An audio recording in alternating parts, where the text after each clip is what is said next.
your coffee and get comfy, because The View is live. What do you see a timing for actually sending humans to Mars? Well, I think it'll be approximately in the 2030s. We'll have to speed that up a little bit, okay? Say what? The most shocking moments of Trump's latest interview, and what Ivanka said that drew hisses at an international women's conference. Plus, Ohio Governor John Kasich takes you behind closed doors of his face-to-face in the Oval Office with former rival President Trump. And Kelly Osbourne opens up her struggles with drugs, body image issues, and her moment on The View that changed her life. Let's fire up Hot Topics with Whoopi, Sunny Hostin, Joy Behar, Sarah Haynes, and Jedediah Vila. Now, let's get things started.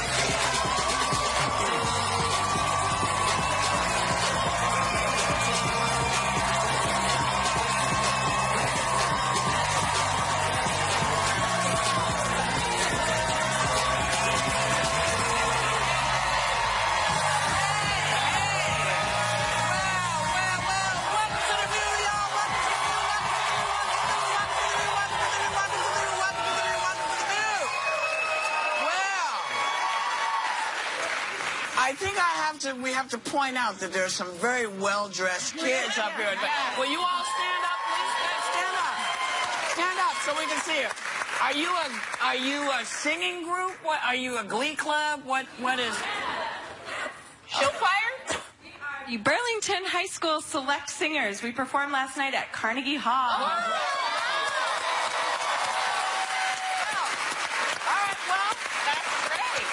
Congratulations. We'll probably talk to you in the break.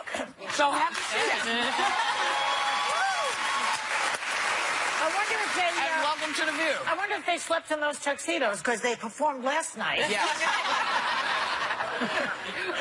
Well, we'll find out. But this is what we want to know now, because astronaut Peggy Whitson just broke the record for spending the longest time in space. And you know who called to congratulate her and discuss the future of interplanetary travel. Take a look.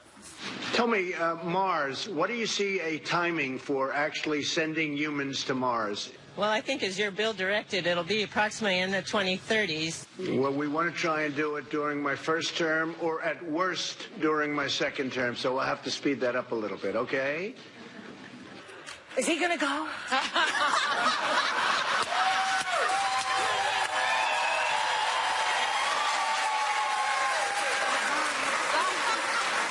Did you just wave bye?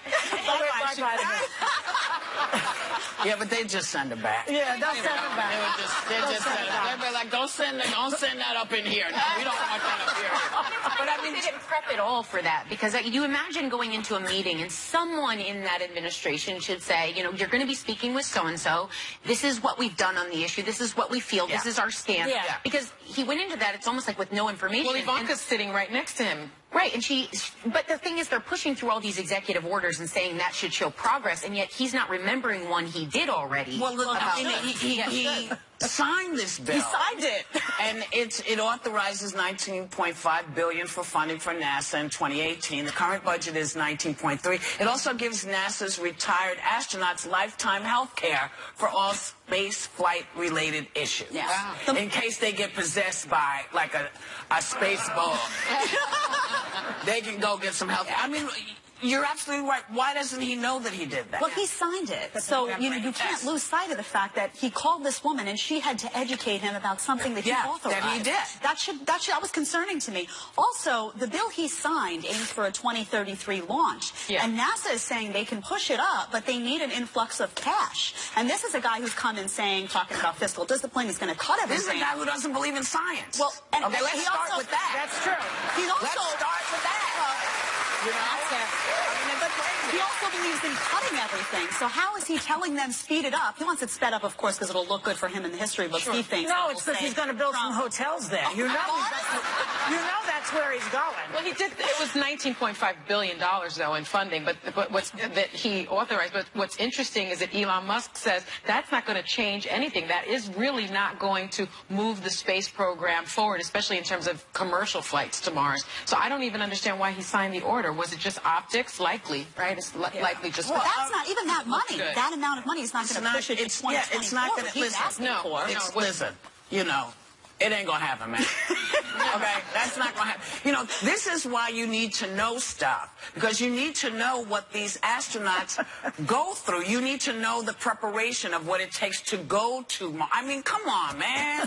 Yeah. You signed the damn bill. Damn. Yeah. And the fountain of misinformation keeps spewing. So in an Associated Press interview where he couldn't resist slamming the fake media, and he bragged that his appearance on Face the Nation gave them the best ratings since the World Trade Center fell on 9/11. Yeah. You know what, man? That is it.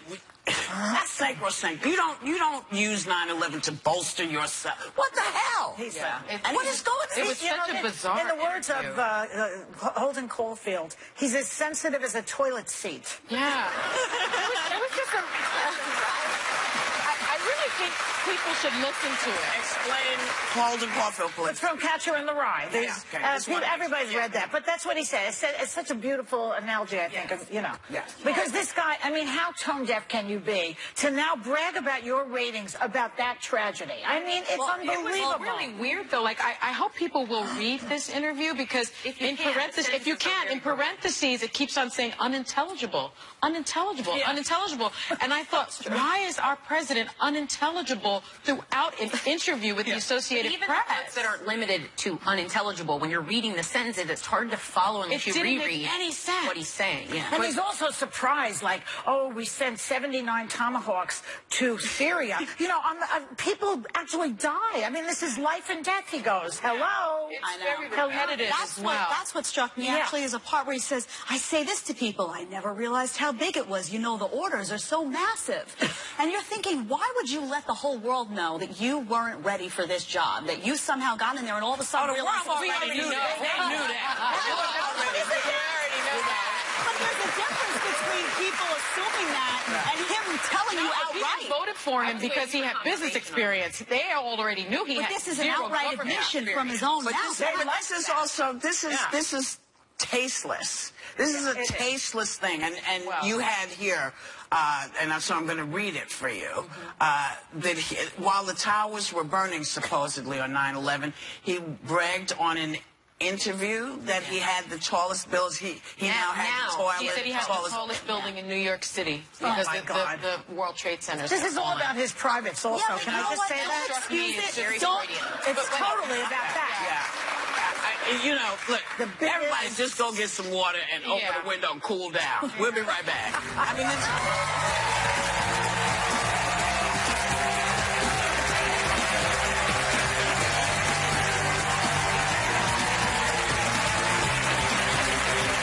This week, you want Hot Topics? You know you do. Well, then tell them, Whoopi. we'll get to Hot Topics right now.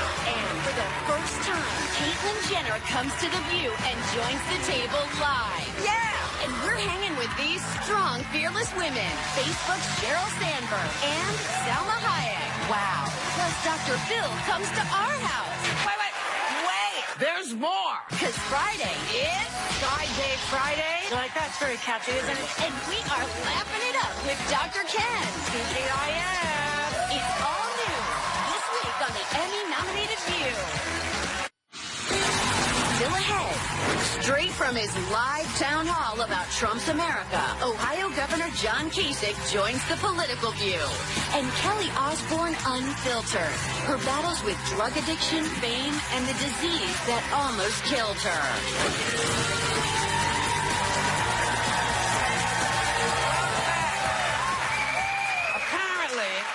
As you may or may not know, it's not just the U.S. who has election drama. The front-runner in France's presidential election, Emmanuel Macron, met his wife when he was just 15 or 16 years old, when she was his high school teacher. And she was also married and the mother of 3. Now, they won't say when they fell in love, but he's still leading in the polls. Would this play in the U.S.? Well, after Trump, anything's possible.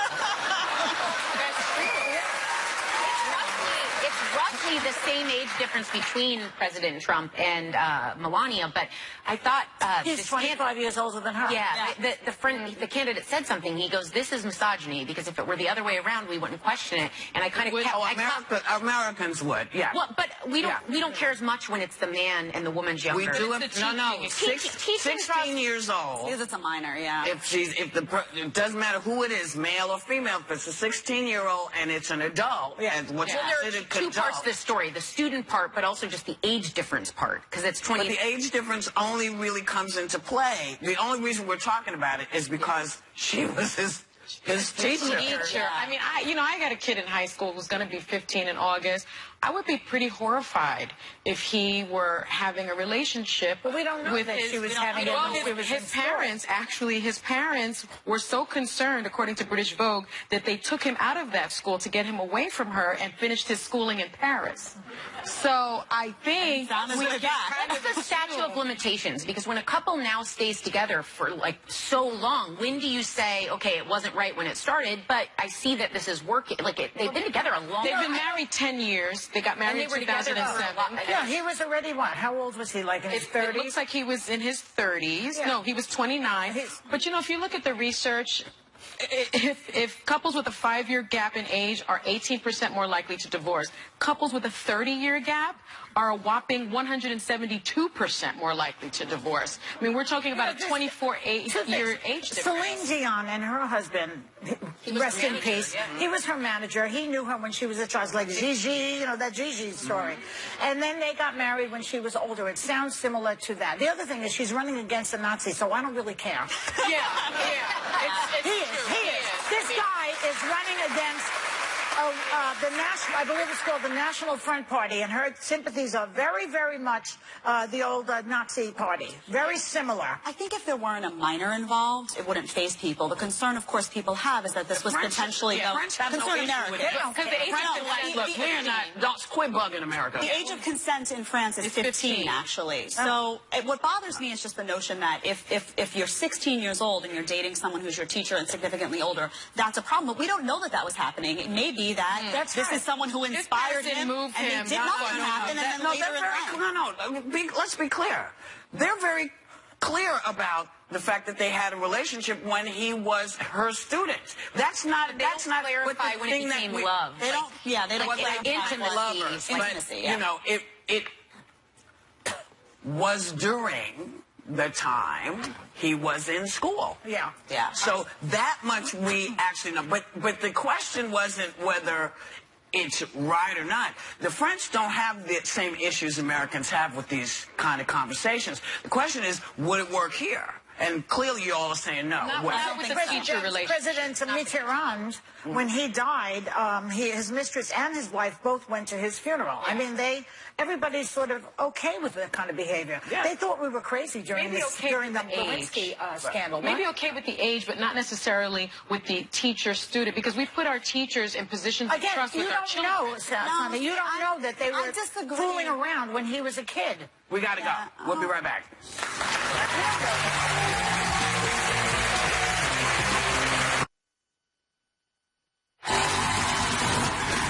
You still have time to feel the Oprah effect. We partnered with vendors for at least half off Oprah's latest batch of favorite things. So get to viewyourdeal.com now.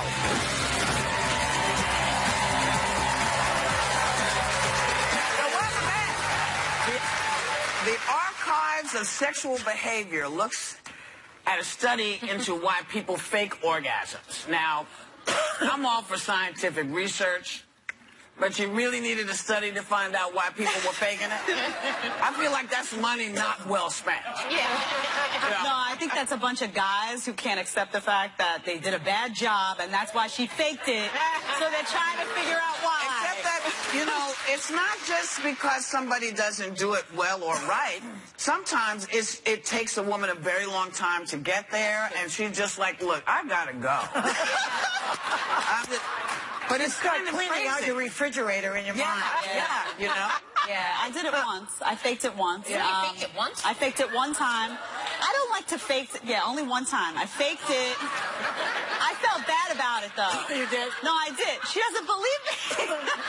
She believes No, it. it's true. I would say it. You don't believe I think she's done it more than once. No, listen. No, you Sarah's got to get very to know quiet. me. If it doesn't happen, Not I like say that. it. I'm not going to get to know you. First off, I think that one of the things you said is not right. You're really not. You're responsible for your own orgasm. Yeah. Don't put it on him. What do you mean you're responsible for your own? You're responsible for your own. In the moment? Yes. All of it. So I'm supposed to do me and him? I got to take care of everybody? No. He knows how to get his. You have to be. You know that song from South Pacific? You have to be taught, carefully taught. That's what you have to tell him. Yeah. I think it just gets exhausting. Like, there are times where it's just like there's more to be done. There's a show to be watched. There's ice cream to be It's had. all about time. It's all about time. Mama only has 24 hours. We're That's gonna right. need to get there. And a baby. And a baby. The University of Kansas. Can I have some? I'm gonna some stats here. She's running Act like you don't know what we're talking about, please, Miss Everyone's Thing. talking about here, but I don't know. There are 6 factors that lead people to fake orgasms. It just feels good to do it. To lie? Yeah. They do it for their partner. How They- insulting. It's insulting. Just do it for their partner. There, guys, look, see these 3 guys in the front? Do you, just raise your hand if it's yes. Do you want your partner to fake it if she didn't have her thing? No, they don't.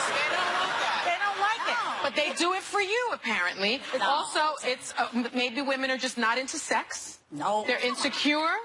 It's a power thing. No. Or it's an emotional communication. I don't know. It's See, not this wrong with study- that. this is Wasted a- money. Here's It's the study. their Here's the study. Okay? Please. You know, my God. No, they're not. You know, I mean, look. Insecurity. No, people fake it because they have other stuff to It's do. more selfish than and that. sometimes you You need to can't think get to than that. where you need to get to because you got other, as you said, you got stuff you got to do, and you had it in the moment, and it's like, okay, I want to get there because we know we got stuff, and this is really great, but now I'm freaking out because I'm not there yet. And it's like, let's go. You know, it's really it's really emotional for women. It's not just physical. So I think sometimes right out of the gate, you're like, FYI, this isn't going to happen. So, and then you just instantaneously. I usually know right away. One other quick note, it's not just You know it's not. It's not in the cards. We're gonna go. We're gonna be right back. Not here today. Did Governor John Kasich's White House visit with former rival President Trump get awkward? He's joining The Political View next.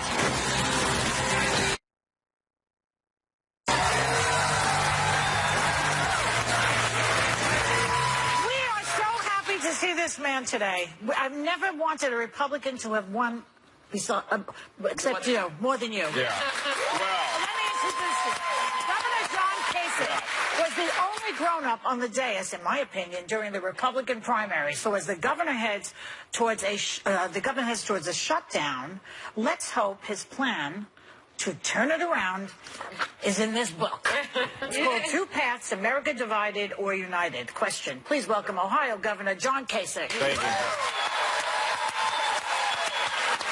Joy said back there, she said, well, you know, I really wish you had won. I said, well, you wouldn't have as good a ratings that I won. You know, so you're having a ball.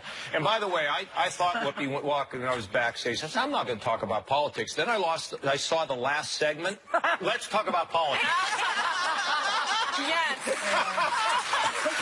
You see my discomfort. Now, we would not put you on the spot about orgasms. Listen, my wife might be watching. That's right. I'm not- That's Listen, I'm going to be at 30,000 feet today.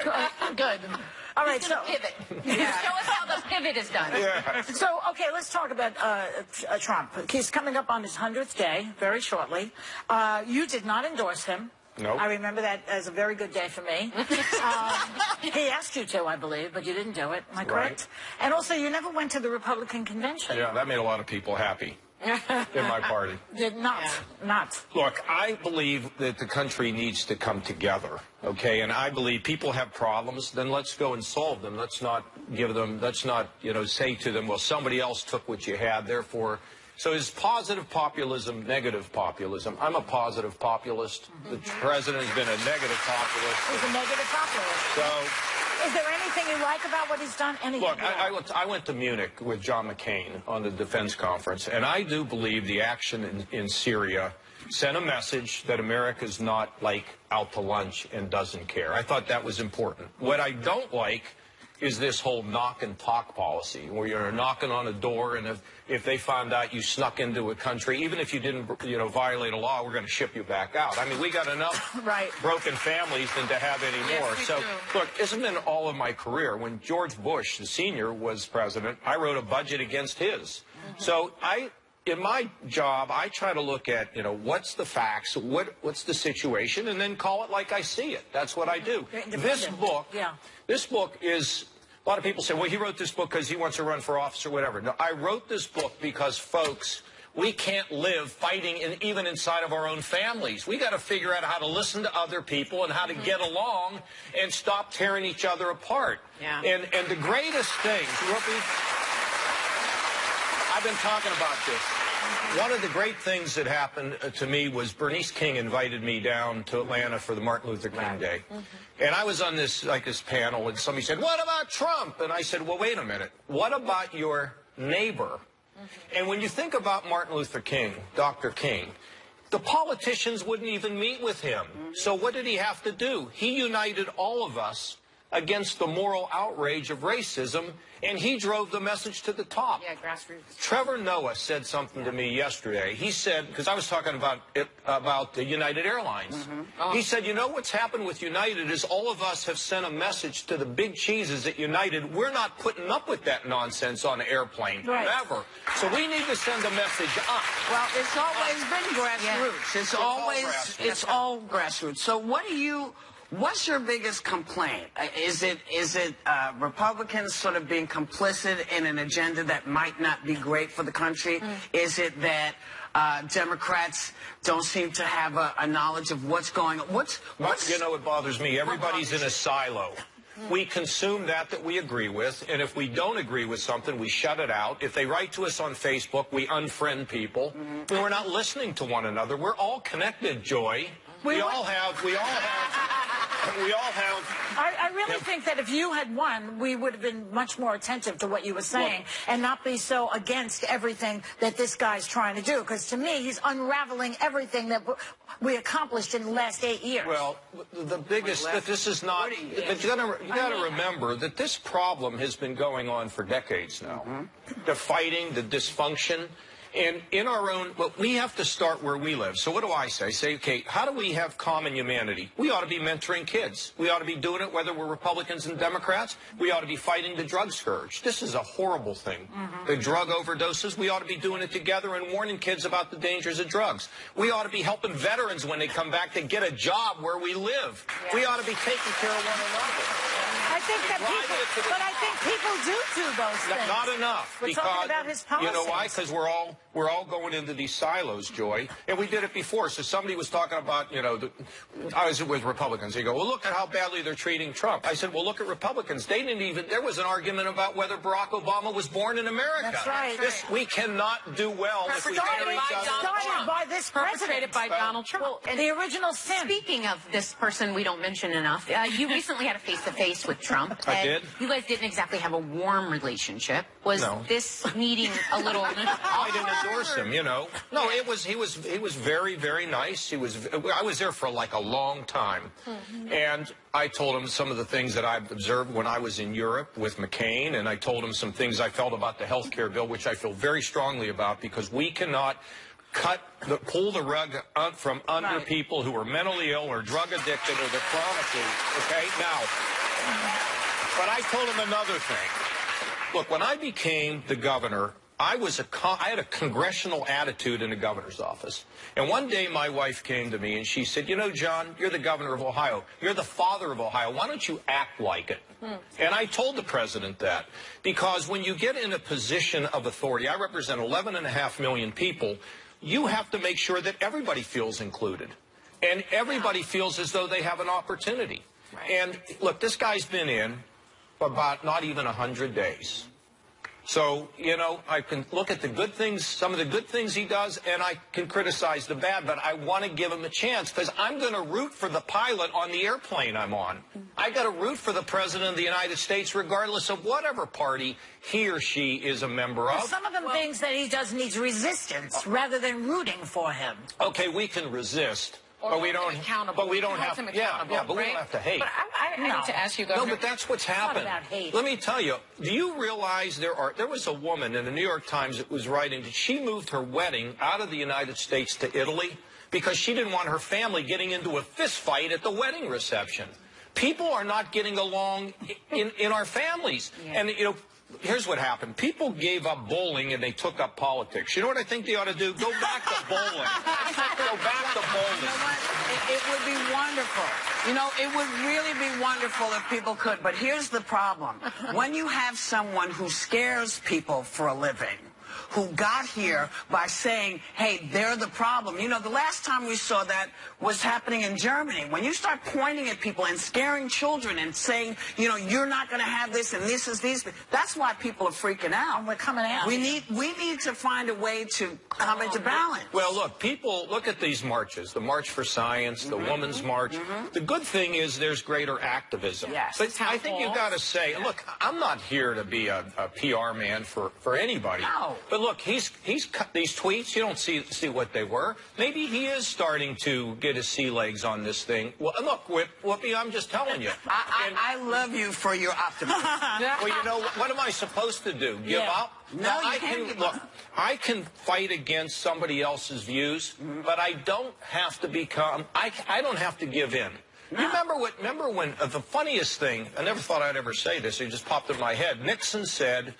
He said when he was being impeached, he said, they may hate me, but I'm not going to hate them because then they win. That's right. And so I just kind of think that here's another thing. Wait, John, we can't. Go. We're out of time.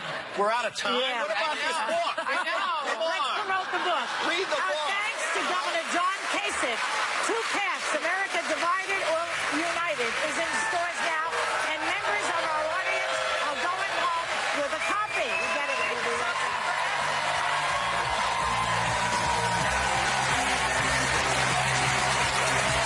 Hi, I'm Kelly Osbourne. I'm so excited to be back in with you to discuss my book. But I can't tell you the title of the book because you can't say on TV. Sorry.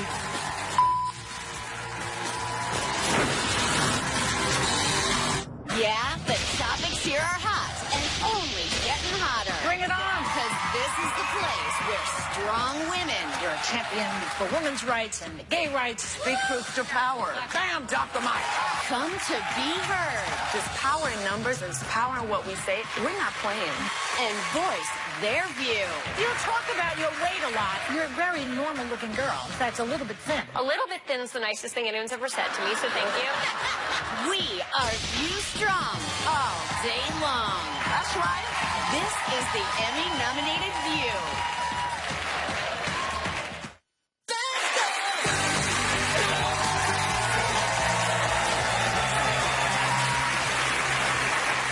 You know, I love this next woman. She's just a great girl, you know, and she uses her brutal honesty and wit to share her biggest struggles and scandals and revelations in the perfectly titled new memoir, There's No Blanking Secret.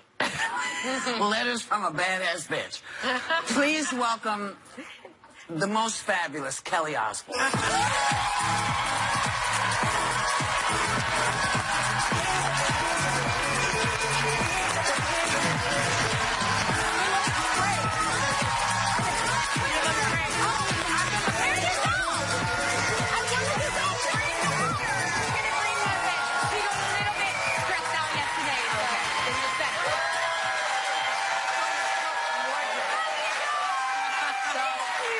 This book is fantastic, and when 4 years, it's wonderful, and it's great, baby. But you know, on the Osbournes, you were a teenager, and your book is about all the highs and lows that you've been through ever since. So I just saw in the monitor the picture of me and my Eating brother. Jack? Yeah. So the long gone. what made you decide to write it now? In all honesty, I can't sit here, and I don't have the right to sit here and complain about the media's perception of me or the public's perception of me if I'm not going to do anything about it. Right. And it's my opportunity to say, no, this is who I am. Right. And take me or leave me, that's fine. I'm not one for everyone. But I do love everyone, and that's a rule that I live by. And I got really tired of people asking me, what's your secret? And I'm like, I don't have a secret. It's like, well, how did you lose so much weight? And I go, well, I think I'll always be a bit fat, but I'm fine with that. But okay, thanks. And I don't really know what to say, because people only pick up on your journey when you've arrived at your destination. Yeah. Oh, that's and That's amazing. and it's something that, to me, it's really important that these topics are spoken about, and in a very honest way, because people are still frightened to talk about drugs and rehab and, you know, body issues, and I go there on everything. There's even a letter to my vagina. Yeah. Well, you know, in the book you write about your experience 2 years ago when you were talking about Mexican immigrants working for Donald Trump, and people lost their minds, labeled you as a racist. I know you did. I know you honestly, did. I've been called everything that you can imagine, but that, even talking about it right now, could make me cry, because it is the furthest thing from what I am, and I had to make sure that in this book I'm made right by it and cleared that up, because it's so important to me. You know, I was home watching the show when you said what you said, and as a Latina, I can tell you, I knew exactly what you meant. I did too. I knew exactly, and I didn't pick up racist at all. And I'm sorry that you experienced that. Thank you. I'm sorry you experienced that. If I would have seen that, even as me, I'd have been like, that girl sucks. I did not it did in not. the context of what you were saying, it made sense. And also, when, you know, I have this thing with social media, you know. The people on social media, you know how I feel about it. The people on social media don't know anything about you. Yeah. They only know what is surface. So people will write things, and that makes it... ignorance came in, that I think that they know all about me. No, they're living their own lives. They've got their own problems and issues to deal with. So it's up to me to say, this is who I am, and this is what I believe in. It was easier for people to label you than to hear what you were actually saying. So, but I did make the mistake of falling back on sarcastic humor to defend a situation that came out completely wrong, and I all day. Believe me. Look, another thing you're incredibly honest about and open about in your book is your drug use, and you started. It dates back to when you were 13. What was the impetus for this? I hated myself. I truly did. I didn't want to be me. And the biggest misconception is that there's this romantic notion about doing drugs, and it's cool, and sex, drugs, and rock and roll. There was nothing cool about it. There is not. And I couldn't imagine ever being that miserable again. And if I can share some of my pain and suffering and what I went through with others, so you know they can see that they can do it too. I'm not in the program. I don't consider myself sober. My brother, on Friday, last Friday, celebrated 14 years. Oh, wow. How amazing is that? That's awesome. Amazing. I'm so proud of him. And it, you know, to figure out who you are and who you want to be is the longest, hardest battle you will ever face in life. And all I ever wanted to do was be myself. I've always said this, I don't want to be the richest, prettiest, smartest, funniest, because if you look behind you, there's someone else there. You just have to be you and the best you can be, and if you don't give up, it will happen. Of course. Well, your book is fantastic, and it's very honest. And you write some very personal things about your family, your parents, Sharon and Ozzy. Your mom almost died from her battle with colon cancer, and to cope with that, your dad's drug use escalated, and you were in the middle of that. Him not having my mom around, I think it sent us all crazy, but I mean, she's the love of his life. He doesn't know how to function without her. Literally doesn't. So it was really hard on him, and then he got into an ATV accident that put him in a coma. And so I was going between a hospital in LA and a hospital in London. And that was my life for a while. And I did give up on my career and everything, and I just thought to myself, oh, is this really happening? But so many people go through this stuff too. I mean, my brother has MS. I had Lyme's disease. My dad's got addiction issues as well as my brother and myself that we've dealt with. And my mom almost died of cancer. It's just, this happens in life, unfortunately, today. And people need to know that they're not alone. And they need to know that you are a unique, beautiful, individual person. It's just simply whether or not you can find it within yourself to be brave enough to show that to the world. Because it is scary to stand up and say, hey, this is me. I don't care what you think. Yeah, but it's doable. And one of the things you reveal, which you just mentioned now for the first time, is that in 2013 you were diagnosed with Lyme disease, and it's the first time you're speaking about it. So why now? Because I wanted to make sure I did all my research first and knew what I was talking about before I opened my big mouth. And I realized just how many people in this country are suffering from it. And how, knowing how debilitating it is. Because you didn't even know you had it. No. They diagnosed me with epilepsy.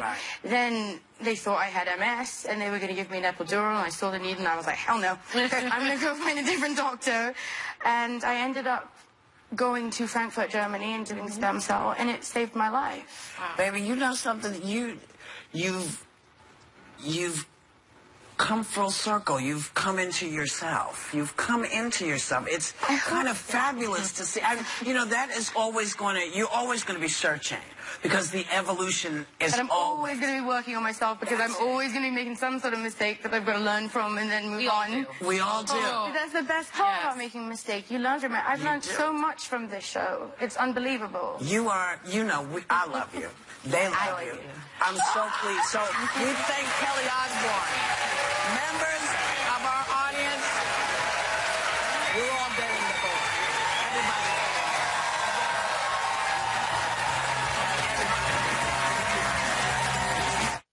Tomorrow, Caitlyn Jenner is live on The View to reveal if she's spoken to ex-wife Kris since she blasted her for exposing the secrets of her life. Hey, now, you know what? Our executive producer, Brian Tedder, his sister, is going in to have a baby any second as we speak. So we're saying, welcome, new baby. Have a good time, Allison. It's going to be really interesting. Everybody else, we want you to have a great day and take a little time to enjoy the view or whatever view you happen upon.